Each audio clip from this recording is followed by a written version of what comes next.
innovation and long-term franchising potential.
Now, to be clear, I haven't quite nailed down what exactly the Stanley Parable 2 is going to be, but let's take a look at some of the features I've been developing for it.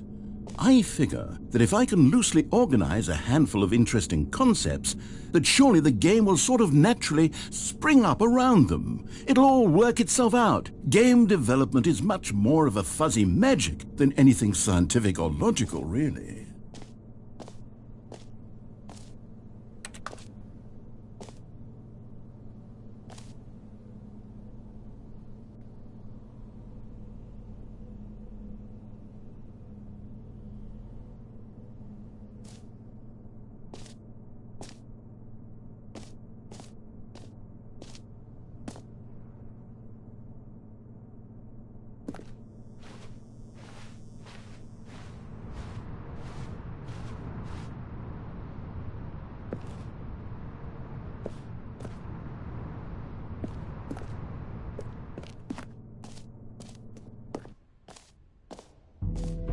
Here we are. Go on, try out some of the new features.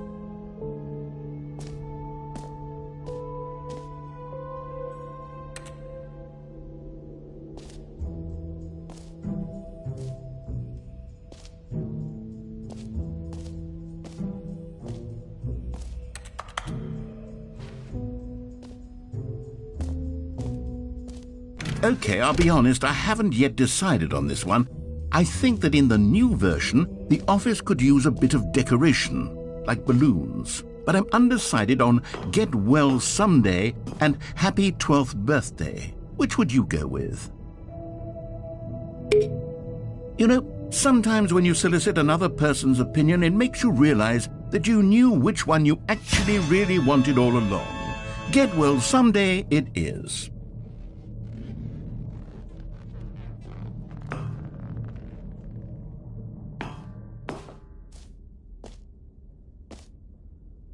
Or actually, maybe I should have gone with... No, I've made my decision. We're moving on.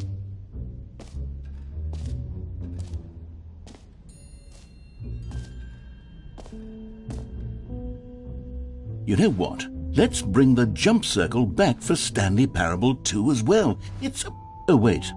You already spent all your jumps the first time we saw the jump circle? Oh well. I suppose it can just be a nice decorative piece, then.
Now, here's something special. You remember that broken test trophy that got left in the game on accident?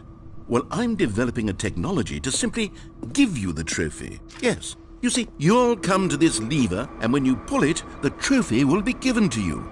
It's as simple as that. Okay, perhaps I should have clarified. This is technology that will exist. Right now, the trophy is still fully broken. I'm not a wizard, Stanley, but I guarantee it will be fixed in the sequel to at last satisfy the hordes of ravenous fans all over the world who have been uproariously demanding this feature. Gamers, we hear you, and I promise it will happen.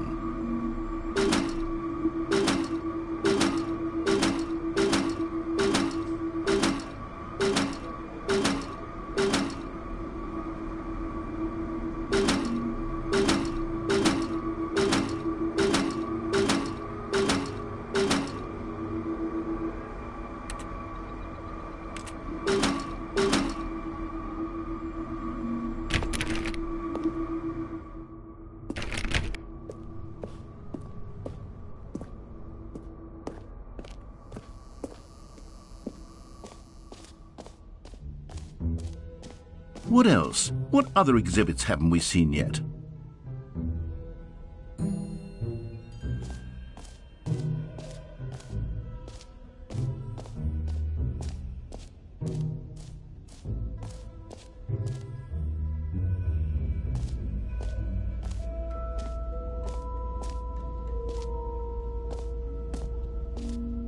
Stanley, here's an idea that I'm truly fond of. It's never been done before in a video game. This is, in fact, a hole that you can fall down forever. That's right. Infinite falling. You can fall until the end of time, if you like. A stunning leap forward for video games as a medium.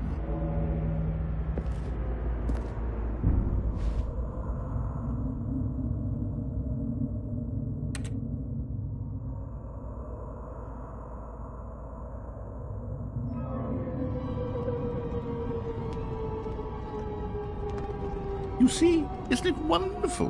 One of my more ingenious concoctions, if I do say so. Now then, since you've gotten to see the infinite hole, you can press the teleport button to pop back up to the top, and we can continue onward. Now, I don't mean to be a bummer, but I do recommend you use the teleport button to go back to the top.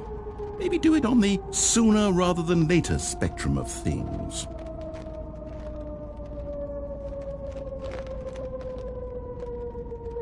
Okay, Stanley, I don't know quite how to say this tactfully, but it's possible that I slightly exaggerated the infinite nature of the hole. Is it a very, very deep hole? To be certain it is. It's an extremely deep hole. I don't want anyone to say that it isn't an astonishingly deep hole. It is. Is it infinite? Well, that sort of depends on your definition of infinity. From one perspective, the infinite is merely philosophical in nature. It's more of a...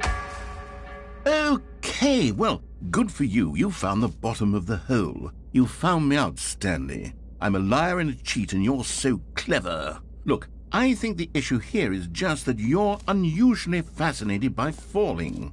What normal person actually wants to fall infinitely?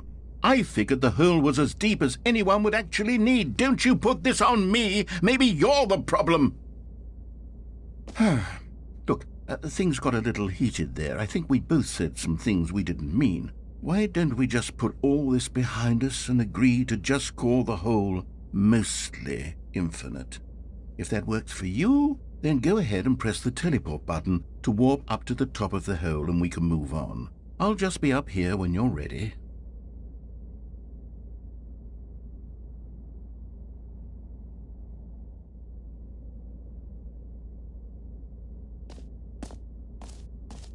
Great. Now, I'm very excited to show you even more of my ideas for the sequel. Oh, for heaven...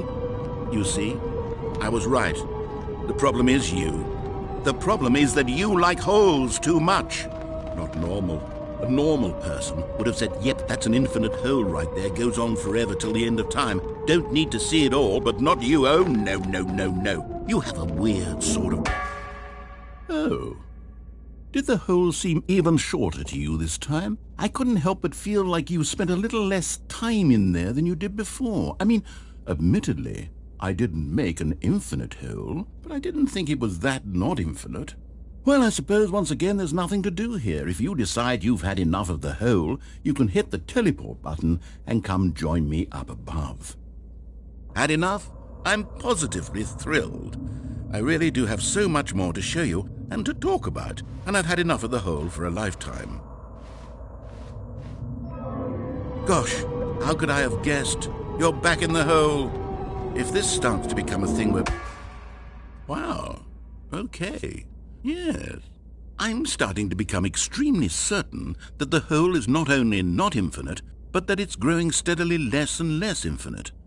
I suspect that I'm starting to hit the point where it's no longer feasible to call the hole infinitely deep, even by the lax overall standards for accountability and marketing. What's going on here? Stanley, I have no explanation for the uncertain nature of the hole's length. Here, let's try something. Let's pop back up to the top, and we'll see if it gets any shorter. Well, there it is. The shame of my lie has come to haunt me. Not only is the hole not infinite, but it's barely even a hole at this point. It's more of a concavity, or even a very aggressive divot. How is this still appealing to you? I know you're obsessed with holes, but at this depth, I just can't see this scratching the itch. Oh, who am I to judge? You just do whatever it is you're here to do and hit the teleport button when you're ready to move on. Is the, teleport button not working? You sure? Well, I mean, I really don't have an explanation. It was working, just still nothing. Well, I suppose there is one thing I can do to fix this. I'm out. Goodbye, Stanley. You couldn't bear to be away from the hole, and now you'll get more time with it than you could ever have asked for. It's a win for everyone. You get to be with the hole, I get to do literally anything else. Take care, Stanley. I hope you and the hole have a wonderful rest of eternity together.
My head's stronger, now you're no longer using up this space of mine. My head's stronger, now you're no longer using up this space of mine. My head's stronger, now you're no longer using up this space of mine. My head. What?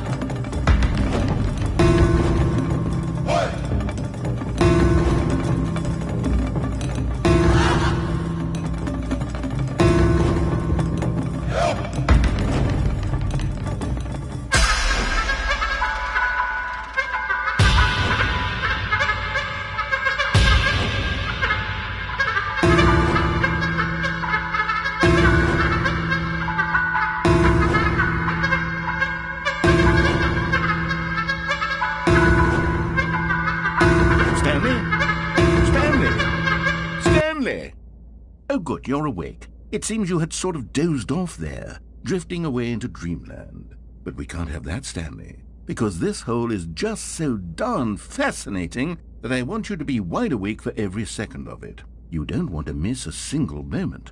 So how about if I just pop in from time to time and wake you up to keep you really, truly focused on the hole?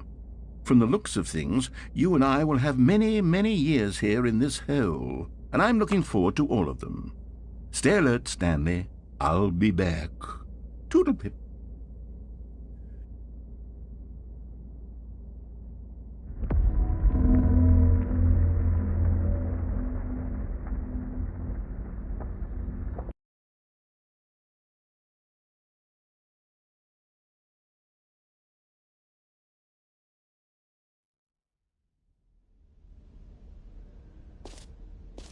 Here we are. Go on, try out some of the new features.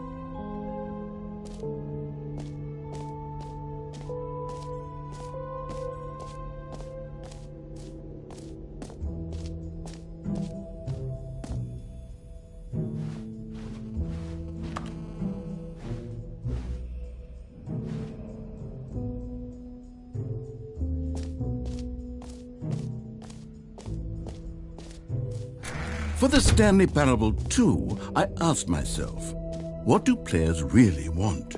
And of course, the first and most obvious answer is that they want to be individually recognized and validated as people. So with that in mind, my first addition to the game is this button which speaks the name of the person playing the game.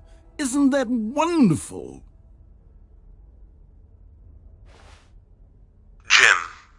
Sorry, I should have clarified. Right now, the button only says the name Jim. But of course, in the final game, this button will say your name, whatever name that is. Here, let's have you role-play as Jim to really simulate the full experience of this feature. Just play along. I promise you'll love it. Okay, here we go. Let's take a deep breath, clear your mind, forget whoever you are, and simply become a person named Jim. I want you to imagine yourself living as Jim, sleeping and waking as Jim, falling in love and being heartbroken as Jim, seizing all of the world's possibilities as Jim, and as Jim... Jim. Whoa, hold on. I wasn't finished setting up the backstory. If you don't properly roleplay as Jim, then you'll never understand the impact of this button. Otherwise, it's just a stupid button that says somebody else's name. Okay, we're doing it again, and this time let me finish first. Now, allow yourself to become Jim. Imagine yourself driving to work as Jim, playing frisbee on the weekends as Jim, staying up all night for a popcorn and horror movie sleepover as Jim, developing a crippling substance addiction as Jim, rediscovering yourself through fringe religious groups as Jim, and finally, dying a slow death at an old age, surrounded by members of your cult as Jim. Do you feel it in your soul? Are you really, truly Jim right now? If so, then please step forward and press the button.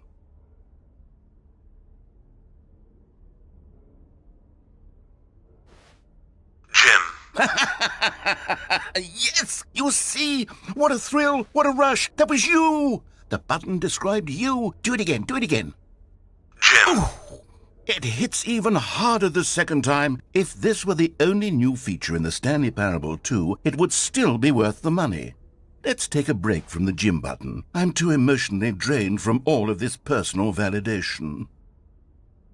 Jim. Whoa there, cowboy. Sometimes a person can be too much Jim. I'm putting the Jim button away. Otherwise, soon you'll start to lose all sense of who you actually are. Jim.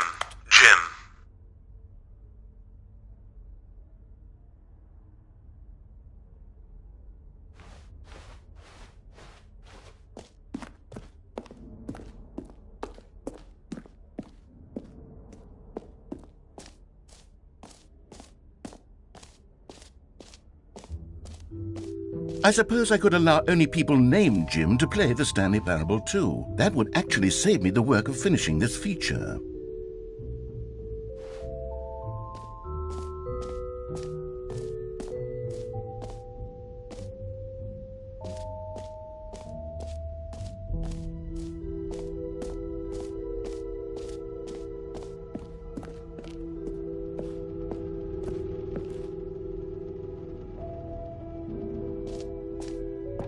Ah, collectibles. Now it's a real video game. In the Stanley Parable 2, you'll run around gathering up these miniature Stanley figurines. And what's truly innovative is that there will be no reward for collecting all of them. I don't want to stifle the intrinsic joy of watching a number go up. You simply collect all of them, and then you move the hell on with your unremarkable life.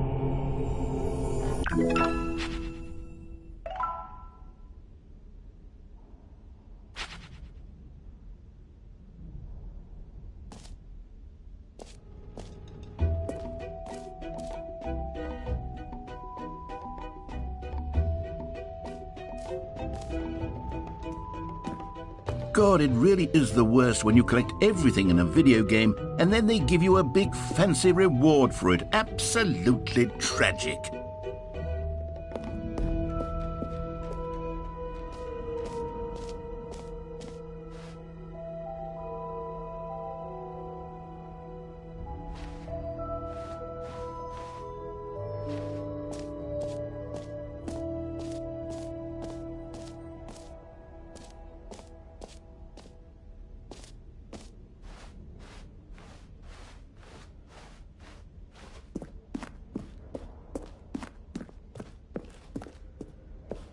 Oh, goodness, Stanley, this is fairly awkward. I hate to do this, but before you leave, you really should go to the bucket exhibit. You see, there's a surprise I was going to spring on you later, and it involves the bucket. And I really do hate to break the illusion, but it's important that you go see the bucket, okay?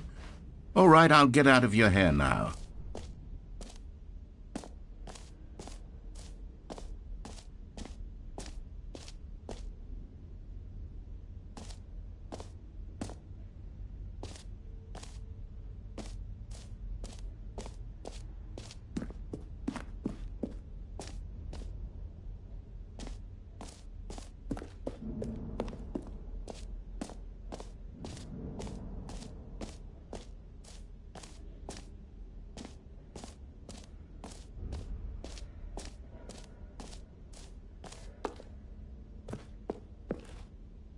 A common complaint of the Stanley Parable was that it was confusing and paradoxical, that it engendered a chaotic sense of reckless despair in those who played it. Well, I am happy to say that after much consideration, I've engineered a clever solution to this fundamental problem with the game. It's the Stanley Parable Reassurance Bucket. You see, Stanley, anytime you're holding the bucket, a sense of calm and ease will fill your mind and your heart. It's true. As long as you hold on to the bucket, the many disorienting contradictions of the Stanley Parable will feel perfectly normal and perhaps even comforting. You may even come to long for the gentle embrace of jarring cognitive dissonance while the bucket is in your arms. And to be honest, it's a much more convenient solution for me than actually redesigning the game to be less uncomfortable. Can you imagine what a pain in the ass that would be? Yes, the bucket is the perfect solution. Come on, give it a try.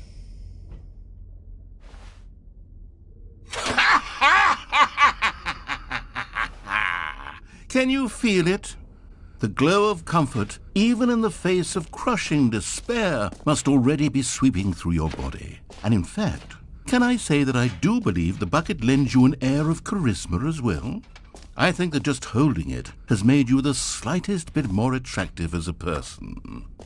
The benefits of the bucket seem to go on and on, don't they? All this and more await you in the Stanley Parable 2.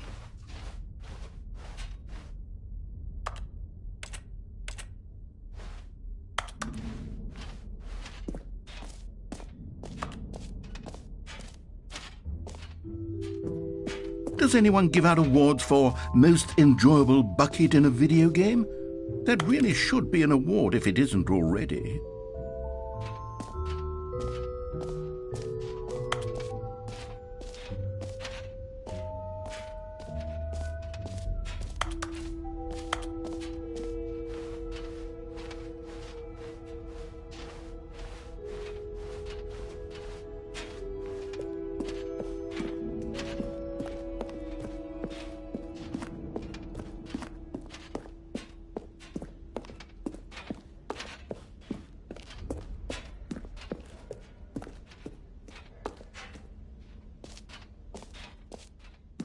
So, Stanley, what do you think?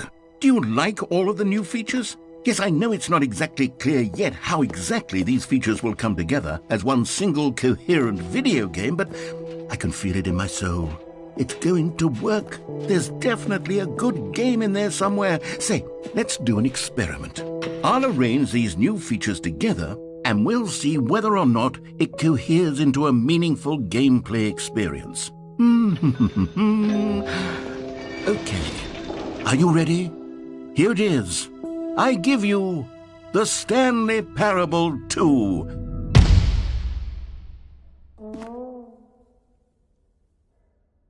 I mean, there's potential here, right? It's sort of... Okay, never mind. Hold on, let me do a different arrangement. Okay, yes, this is much better. I feel good about this. Here we go. Version 2. Who am I kidding, Stanley? This isn't a coherent video game at all. It's a lot of gags. And I do very much enjoy creating gags, but they don't add up to anything. I wanted more than anything to create a sequel that would capture all the magic of the first game. I wanted fans to love it. No matter how good these gags are, they won't stand on their own. They would need the structure and the gameplay of the original. Wait, maybe that's it. I can take the original Stanley Parable and simply, insert a few of my new features into it. Tastefully, of course. With respect. With care for the vision and integrity of the original game. Would it possibly work? I suppose it could. But it would need a really, really tremendous title screen. A title screen that says with bold and uncompromising conviction, "This is the Stanley Parable 2. Let me see if I can whip something up. All right, perfect. Go ahead. Take a look.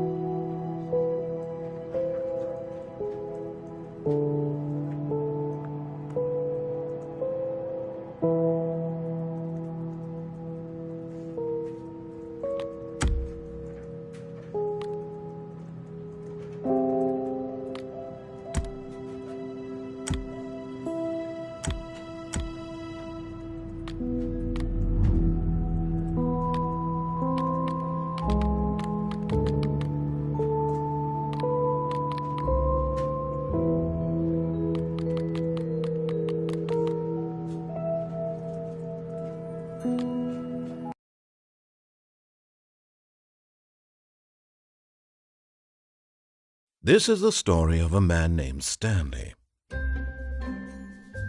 Stanley worked for a company in a big building where he was employee number 427. Employee number 427's job was simple. He sat at his desk in room 427 and he pushed buttons on a keyboard. Orders came to him through a monitor on his desk, telling him what buttons to push, how long to push them, and in what order. This is what employee 427 did every day of every month of every year. And although others might have considered it soul-rending, Stanley relished every moment that the orders came in, as though he had been made exactly for this job. And Stanley was happy. And then one day, something very peculiar happened. Something that would forever change Stanley. Something he would never quite forget. He had been at his desk for nearly an hour when he realized that not one single order had arrived on the monitor for him to follow. No one had showed up to give him instructions, call a meeting, or even say hi. Never in all his years at the company had this happened, this complete isolation. Something was very clearly wrong. Shocked, frozen solid, Stanley found himself unable to move for the longest time.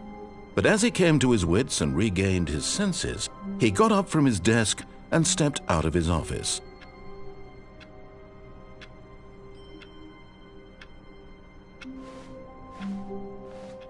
All of his co-workers were gone. What could it mean? Stanley decided to go to the meeting room. Perhaps he had simply missed a memo. Stanley felt the bucket calling to him, begging him to pick it up. Why was he not doing it? Stanley picked up the bucket.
Stanley clutched the bucket tightly to his chest and entered the door on his left.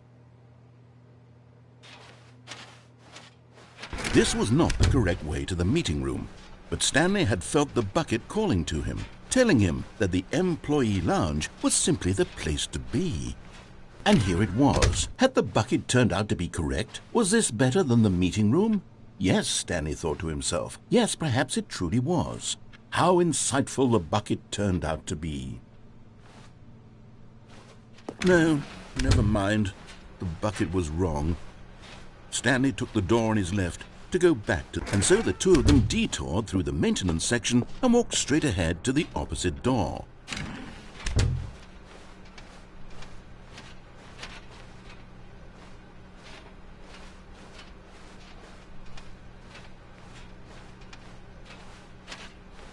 Still no one was here. Stanley needed the bucket's warmth and comfort now more than ever. Perhaps his boss's office was where he'd find answers.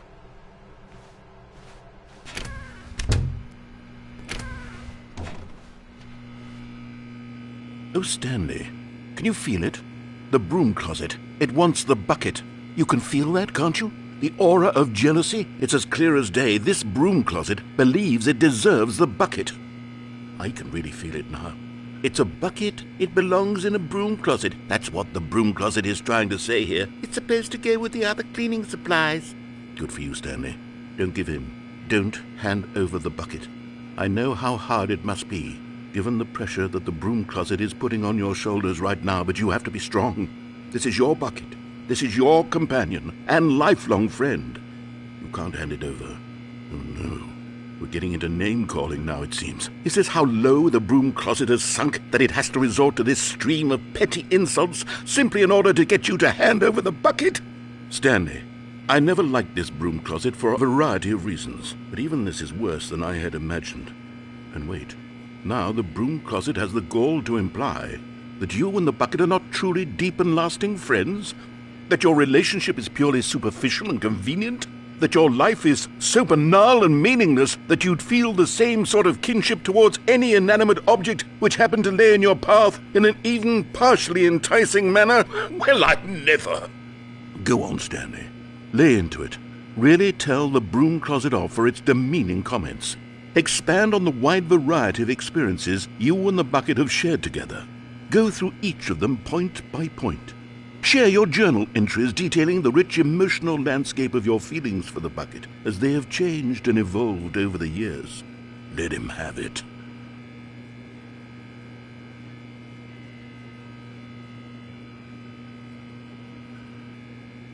Okay, I've got you something which I think will help settle this debate once and for all. Here we go. There. Now it's settled. No more debate, no more discussion. Take a hike, broom closet, with all your meandering philosophical diatribes about the nature of cleaning supplies and their relationship to broom closets in the natural order of things.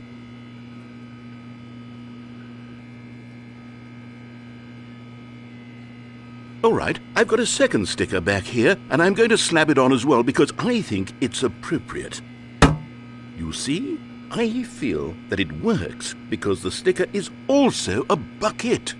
That way, if you're ever unsure whether the thing you're holding is a bucket or not, you can look down at this sticker and say to yourself, ah, it's a bucket. There really is a wide variety of applications for this sticker.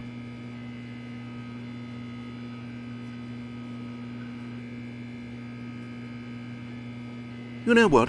I could take the name-calling and the dismissal of your kinship with the bucket, but now the broom closet is just giving us the silent treatment. And to be honest, I'm sick of the pettiness on display. You can stay here all you like, but I've had it with this impetulant room of cleaning supplies. Easily the most childish such room I've ever been in. I'll see you outside, and we can get on with the story about you and your bucket.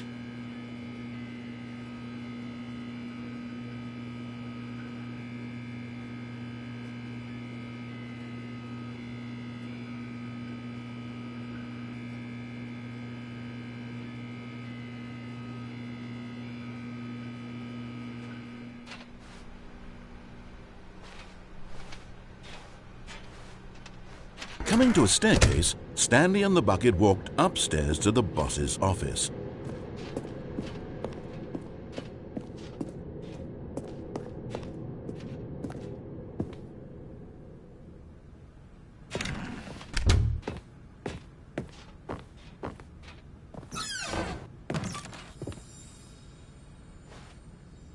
You found one of them. One of the miniature Stanley figurines. Remember, no reward for collecting all of these, only the intrinsic pleasure of a job well done. You can't buy that sort of happiness, Stanley. God knows I've tried. So, I implore you to savor each and every moment you come across one of these beautiful figurines.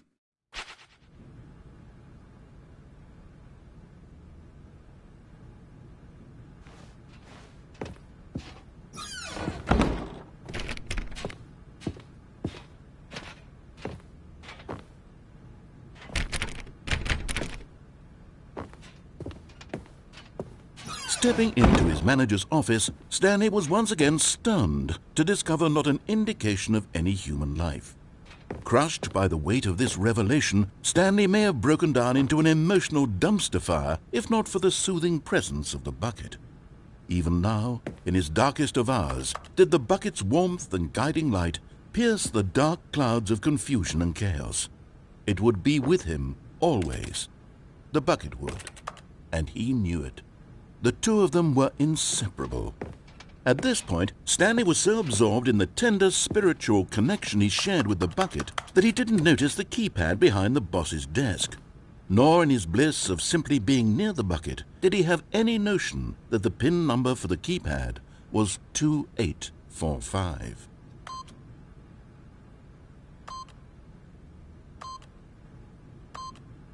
But Stanley guessed the correct code by sheer luck. Was it that the bucket knew all along? Was the bucket guiding him? Yes, this is certainly the most logical explanation.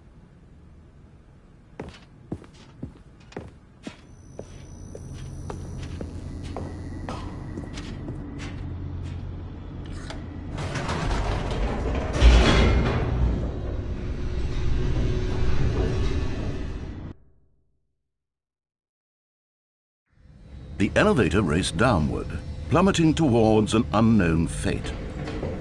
It would be all Stanley could do to keep himself together, if not for the bucket. Soothing him, comforting him, reassuring that in this darkest moment of uncertainty, he would be all right. The bucket is here for you, Stanley. Everything will be fine.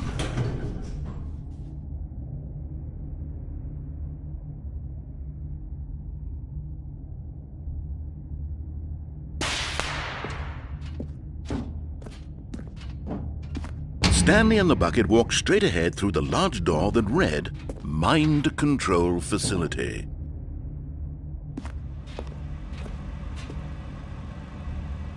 Although this passageway had the word escape written on it, the truth was that at the end of this hall, Stanley and the bucket would both meet a violent death.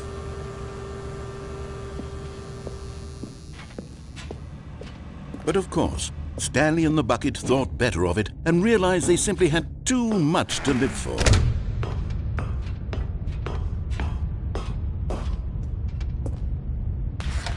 The lights rose on an enormous room packed with television screens.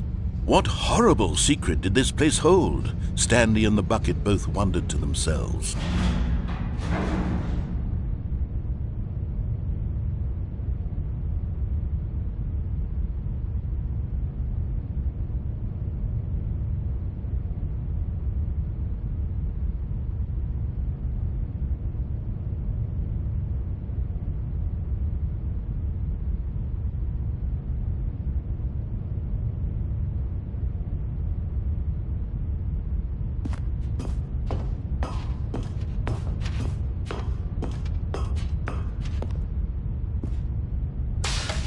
The monitors jumped to life, and Stanley nearly dropped the bucket in shock.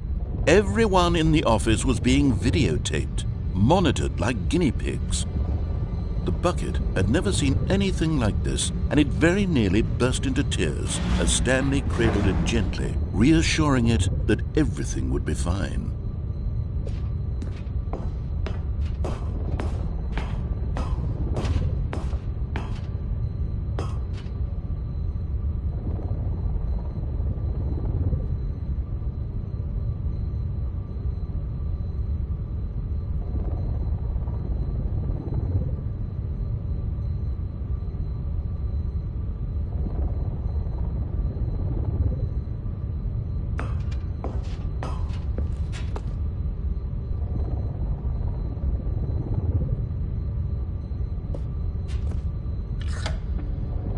Was the bucket under the mind control facility's influence as well?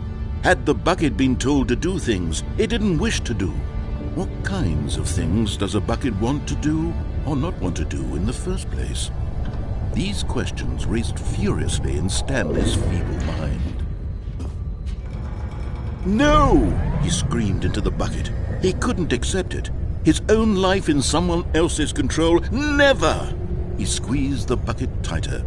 His one friend in the entire world. At this point, he could trust no one except for the bucket.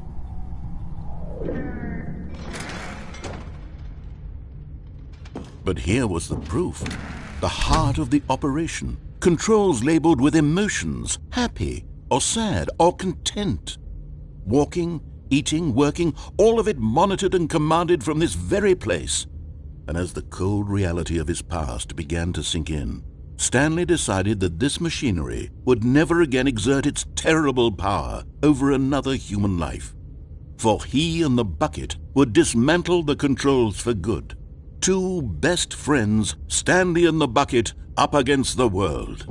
They high-fived in a really cool way, and the bucket made a sassy comment about taking down the system.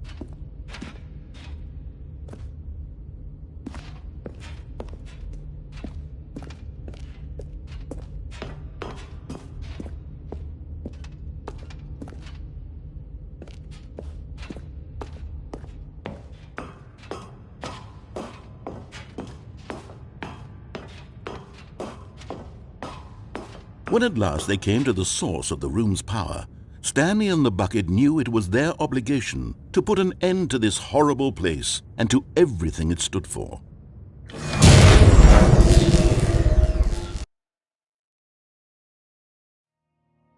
Stanley and the bucket waited in blackness. Was it over? Yes, they had done it. Stanley and the bucket had defeated their greatest and darkest enemy, freed themselves from the tyrannical grip of the evil mind control machine. Freedom was now mere moments away. Excitedly, the two of them began to discuss the kind of life they wanted to live once they stepped through this massive door. The bucket wanted to learn to roller skate. Stanley wanted to sneeze in every country on Earth. Both of them wanted to begin watching a movie, any movie, but then stop it halfway through and begin watching it in reverse from the end. True, it was a simple life they envisioned, but it was one they'd lived together, with one another to lean on, to trust, to support. What? Wait. What was happening? Why had the door stopped? Was Stanley and the bucket not about to be freed? An unbearable silence filled the room, lingering in uncertainty, until finally the truth hit Stanley square in the face. This building did not want the bucket to leave. Even the facility itself recognized the incredible calming presence of the bucket, needed the soothing warmth of the bucket, would go to any lengths not to part with the bucket. No. Stanley can't leave this place, not while he has such a precious bucket in his arms. Not while this building has anything to say about it. Stanley realized he would never again leave this very room. But at least he has the bucket. To be trapped eternally in darkness isn't really so bad, Stanley thought to himself. As long as I have my bucket with me, right? I'll be okay, won't I? Stanley gulped. Very soon now, he was about to find out.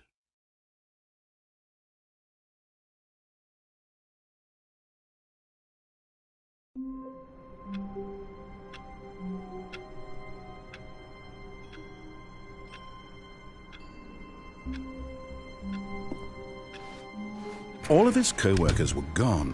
What could it mean? Stanley decided to go to the meeting room. Perhaps he had simply missed a memo. Stanley lifted the bucket into his arms, and a wave of comfort rushed over him.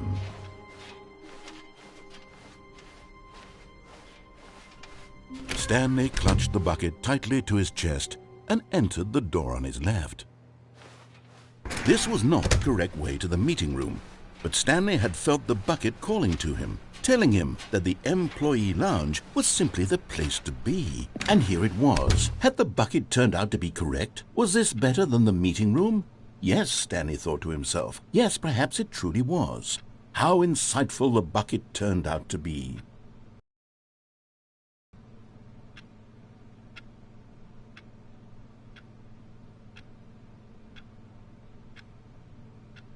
Truly, being here with the bucket was a grand adventure. Stanley reflected on all they'd been through together. First, walking through the door on the right, then walking to the lounge, then arriving at the lounge. What a thrilling journey the bucket had inspired.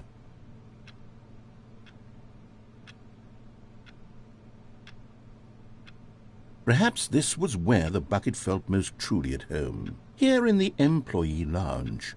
Perhaps it's the only place a bucket can even feel at home.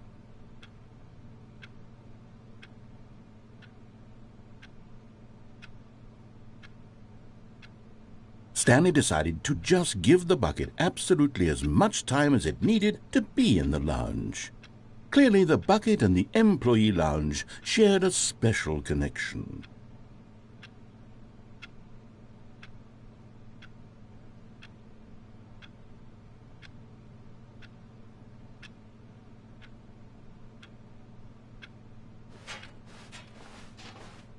But finally, the bucket was done being in the lounge, and they took the first open door on their left to get back to business. No, Said the bucket. don't go to the meeting room. Go somewhere else. The cargo lift, yes. Go there. Go to the cargo lift. Good, Said the bucket. now ride the lift all the way to the top. There's something up there I need you to do. Stanley did not question why or how this bucket was speaking to him. It should have alarmed him, of course, because buckets can't talk. But Stanley chose not to think about this obvious fact. He was firmly convinced that the bucket had spoken to him, and he unthinkingly did whatever the bucket asked.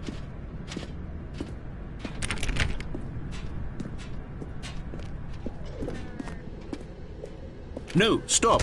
Look there on the wall. You see, there's a sign right there. It says, "No buckets past this point." Stanley, how could you think it was okay to bring the bucket here? Unless, what if the problem is that you actually don't know what is a bucket and what isn't a bucket? I suppose that would explain a lot about your behavior up to this point. Which, if that's true, well, my goodness, I think we have to do something about it. This misunderstanding could have dire consequences on the entire rest of the game if not addressed quickly and properly. So much of the impact of the story is dependent on your understanding of what is and isn't a bucket. Please, step in here for a moment.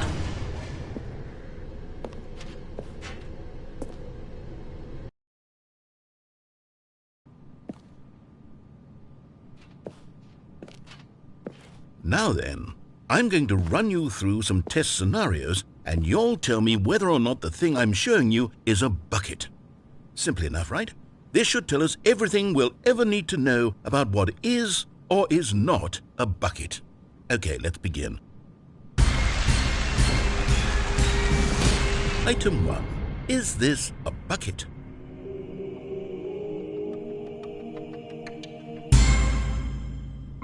Correct.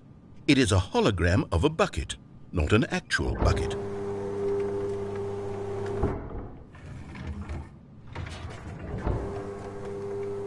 Item 2. Is this a bucket?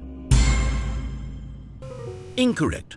It is a 3D printed recreation of a bucket, not an actual bucket.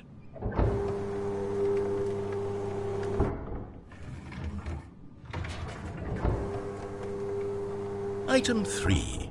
Is this a bucket? Incorrect.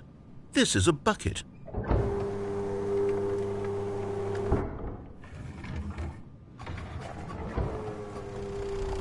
Item 4.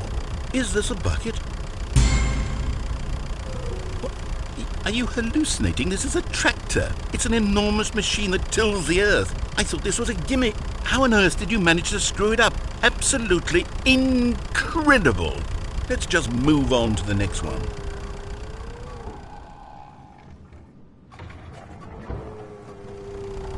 Is this a bucket?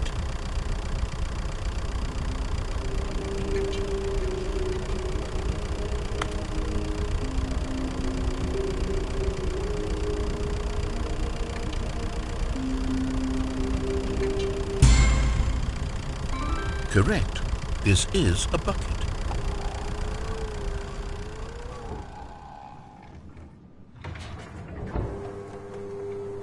Item 6. Is this a bucket? Trick question. Both. Gotcha.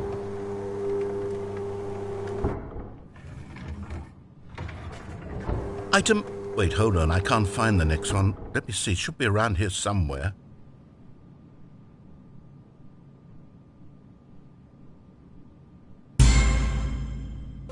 Okay, you and I both know there isn't anything here. And I don't appreciate the implication that nothing is a bucket when we both clearly know that a bucket is something, and therefore nothing could possibly be something. Unless, in your twisted mind, have you somehow convinced yourself that a bucket is nothing? Answer me straight, Stanley. Do you believe that nothing is a bucket?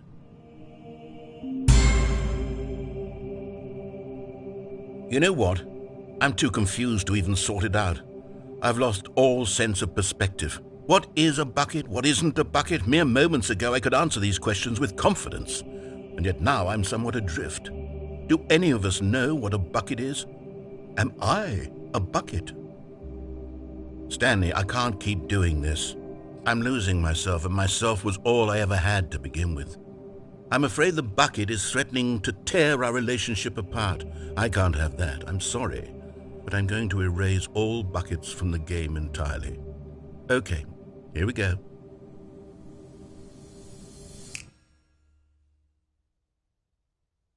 What happened? Is everything gone?